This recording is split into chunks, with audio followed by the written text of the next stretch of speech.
Hi everyone, this is Dr. Katherine.Kelly, and I am sure, as for me and also many, many millions of people in the world right now, that there are many heavy hearts out there about what is happening in our schools and the shootings, and not knowing, many people don't know where to start to help, including myself at times. I hear clients coming in talking about it, so, I feel like my service is to help them kind of cope with it and make sense of what they can do or how to handle things because they've got children in school.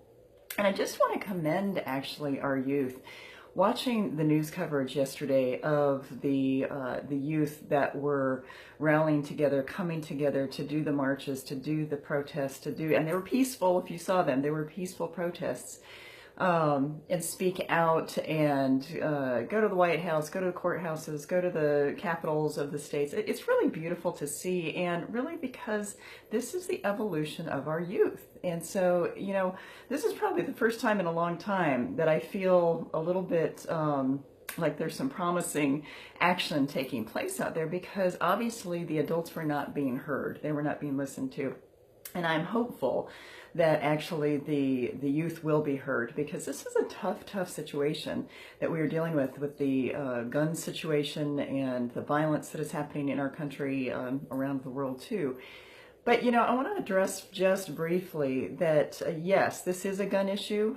This is a gun control issue. Other countries who have gun control do not have these kinds of problems. But really, it goes far beyond that. It is not only a gun control issue, it's a mental health issue. Being a psychologist, decades ago, I saw what was happening even at that point and, thought that, gosh, if they did do better screening, if they gave everybody an MMPI before they bought a gun, that would help. It wouldn't, take care of the problem completely, but it would help. And it would help, if anything, it would help illuminate the fact that there are lots of undetected and untreated mental health issues out there.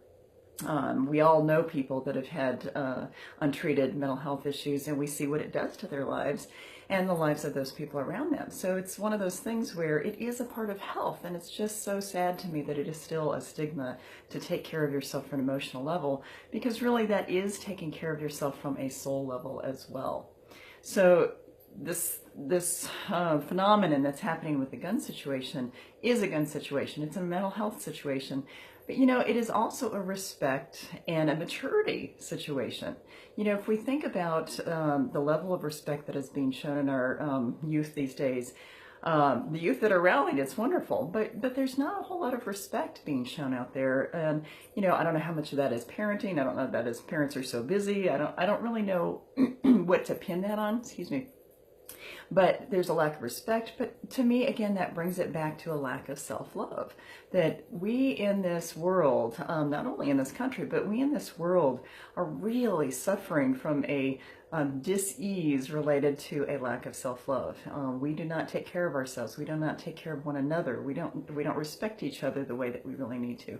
It's really fascinating, and I really don't have the full answer other than it has to start with the individual, and it has to start with, again, I look at it from a soul health perspective, and you hear me talking about this all the time, but we have some very, very, very sick souls on this planet. If there are 7.5 billion people on this planet, as they estimate, I'm going to say pretty much all of us are broken in one way or another, but we have to figure out what is it we're supposed to be doing to heal that soul, to heal that deepest part of us, so that we aren't going around hurting other people. And it's rampant. It's interesting to watch. Going out in a grocery store, you can see the disrespect or the mistreatment of people. So it's all over the place. But, this is something that I'm excited to see in our youth, that they are coming together. And I hope more and more of them come together. And I hope that more of them continue to find a voice, because this is our future. These people that we're seeing in the news doing these marches and doing these rallies, all for the right reasons, they are our future. And that's who we need to really support at this point. We really need to encourage them to speak out, and encourage them to be healthy, and encourage them, if they are going to speak out, to do it in a peaceful and a productive way, which is really what I saw last night on the news. It was really beautiful and heartwarming, and brought tears to my eyes, thinking, wow, okay, this is really hope for our future. So I just really wanted to bring this message to you today. I know this is a different kind of message than I usually bring, but I also think it's a really important one.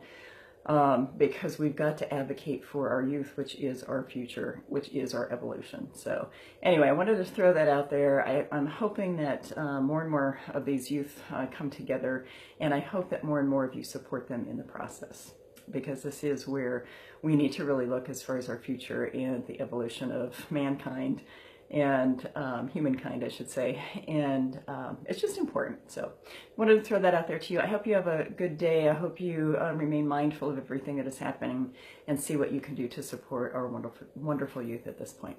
Thanks.